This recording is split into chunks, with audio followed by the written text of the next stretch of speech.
9,000 మరికొందరికి 13,000 ఇచ్చిన మాట వాస్తవం కాదా బాబు చంద్రబాబు అని అడుగుతా ఉన్నా. ఇది మోసం కాదా చంద్రబాబు అని అడుగుతా ఉన్నా.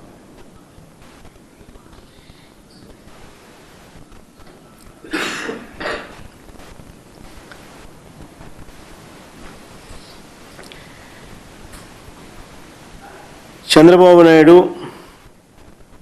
ఒకవైపున తాను చెప్పినటివన్నీ కూడా చెయ్యకపోగా మరోవైపున రాష్ట్ర ప్రజలందరికీ కూడా చంద్రబాబు నాయుడు గారు రాక మునుపు వరకు కూడా రాష్ట్ర ప్రజలకు అందరికీ కూడా అందుతా ఉన్న వైఎస్ఆర్సీపీ ప్రభుత్వంలో ఉన్న పథకాలన్నీ కూడా రద్దు చేయడం మోసం కాదా బాబు అని అడుగుతా ఉన్నా. అప్పటిదాకా చంద్రబాబు నాయుడు గారు రాకముందు వరకు ప్రజలకు అందుతా ఉన్న అక్క చెల్లెమ్మలకు అందుతా ఉన్న చేయూత పథకం రద్దయిపోయింది, ఆసరా పథకం రద్దయిపోయింది, సున్నా వడ్డీ పథకం రద్దయిపోయింది, కాపు నేస్తం పథకం రద్దయిపోయింది, ఈబీసీ నేస్తం పథకం రద్దయిపోయింది, నేతన్న నేస్తం పథకం రద్దయిపోయింది, వాహన మిత్ర పథకం రద్దయిపోయింది, జగనన్న తోడు రద్దయిపోయింది, జగనన్న చేదోడు పథకం రద్దయిపోయింది, రైతు భరోసా పథకం రద్దయిపోయింది, ఉచిత పంటల బీమా పథకం రద్దయిపోయింది, పిల్లలకిచ్చే విద్యా దీవెన పథకం రద్దయిపోయింది, పిల్లలకిచ్చే వసతి దీవెన పథకం రద్దయిపోయింది, 9వ తరగతి పిల్లలకు చేతిలో పెట్టే ట్యాబులు రద్దయిపోయినాయి, ఆరోగ్యశ్రీ పథకం రద్దయిపోయింది, ఆరోగ్య ఆసరా రద్దయిపోయింది.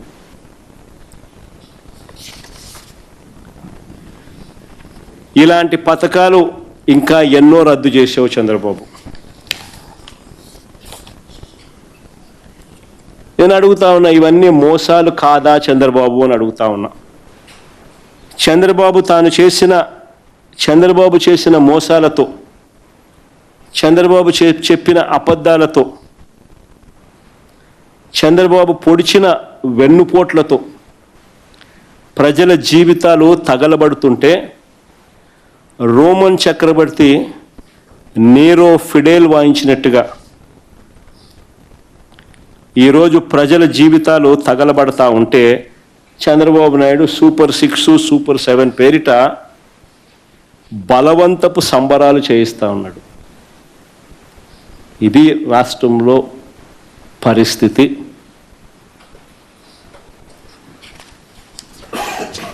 చంద్రబాబు నాయుడు గారికి ఒకటే ఒకటి చెప్తా ఉన్నా. అయ్యా చంద్రబాబు,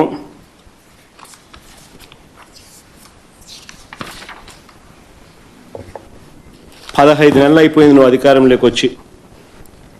ఈ 15 నెలల్లో నువ్వు చేసిన అప్పు దాదాపుగా 2 లక్షల కోట్లు.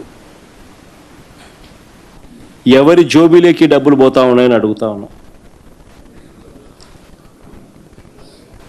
రాష్ట్ర చరిత్రలో ఇదొక కని విని ఎరగని అధ్యయనం. ఒక్కసారి ఈ షీట్ చూస్తే రాష్ట్రం పుట్టినప్పటి నుంచి చంద్రబాబు నాయుడు గారు ఇప్పటి వరకు చేసిన రాష్ట్ర అప్పుల పరిస్థితి ఏమిటి అని చెప్పి ఈ స్లైడ్లో కనిపిస్తుంది.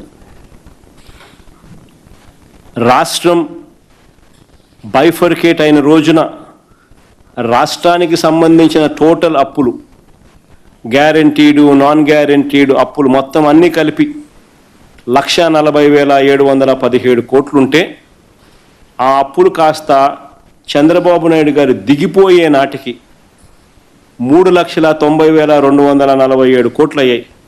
అంటే చంద్రబాబు నాయుడు గారి హయాంలో రాష్ట్రం స్వతంత్రం వచ్చినప్పటి నుంచి రాష్ట్రం చేసిన మొత్తం అప్పులు, రాష్ట్రం విడిపోయేదాకా చేసిన అప్పులు 1,40,000 కోట్లు అయితే చంద్రబాబు నాయుడు గారు దిగిపోయే నాటికి ఆ అప్పులు 3,90,247 కోట్లకు ఎగబాకాయి.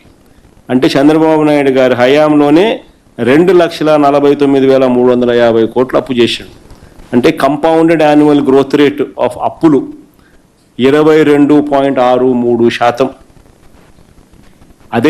అదే చంద్రబాబు నాయుడు గారి హయాం నుంచి మా హయాంకి వచ్చేసరికి, మా హయాంలో మొదట్లో చంద్రబాబు నాయుడు గారు మాకు విడిచిపెట్టిన అప్పు 3,90,247 కోట్లు అయితే మేము దిగిపోయే నాటికి ఆ అప్పు ఎగబాకి 7,21,918 కోట్లకు ఎగబాకింది.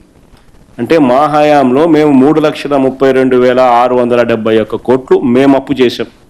అంటే కంపౌండెడ్ యాన్యువల్ గ్రోత్ రేట్ 13.57%. అంటే మీ హయాంలో మీరు 22.63% కంపౌండెడ్ యాన్యువల్ గ్రోత్ రేట్గా అప్పులు చేస్తే, మా హయాంలో కోవిడ్ లాంటి సమస్యలు ఉన్నప్పటికీ కూడా రాష్ట్ర ఆర్థిక వ్యవస్థ ఇబ్బందులలో ఉన్నా కూడా మేము చేసిన అప్పులు కంపౌండెడ్ యాన్యువల్ గ్రోత్ రేట్ 13.57% మాత్రమే. అదే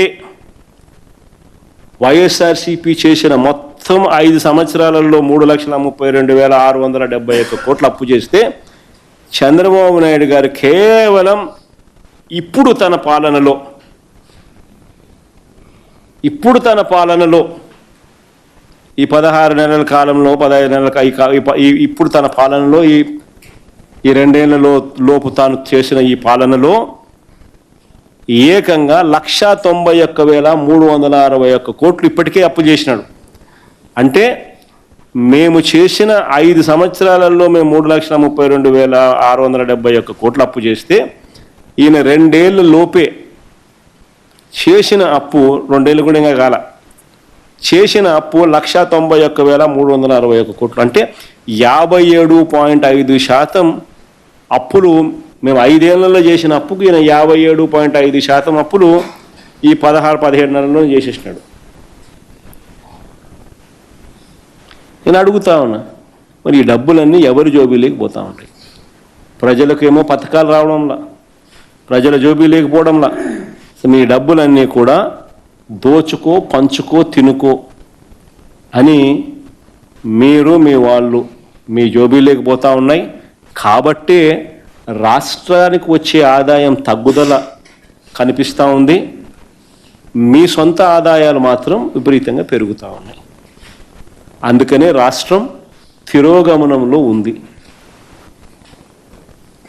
ఈరోజు రాష్ట్రంలో ఏ స్థాయిలో రాష్ట్ర ఖజానాను తూట్లు పొడుస్తూ, రాష్ట్రానికి రావాల్సిన ఆదాయాలు ఏ రకంగా దెబ్బ కొడుతూ, సొంత ఆదాయాలు మాత్రమే చంద్రబాబు నాయుడు గారు ఆయనకు సంబంధించిన మాఫియా నాయకులు పంచుకుంటున్నారు అని అంటే, రాష్ట్రానికి సంబంధించిన ఆదాయం ఎక్కడెక్కడ పడిపోతూ ఉంది అని అంటే,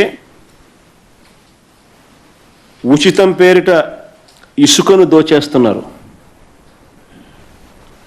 మా హయాంలో సంవత్సరానికి 750 కోట్లు రాష్ట్ర ఖజానాకు ఆదాయం వచ్చేది.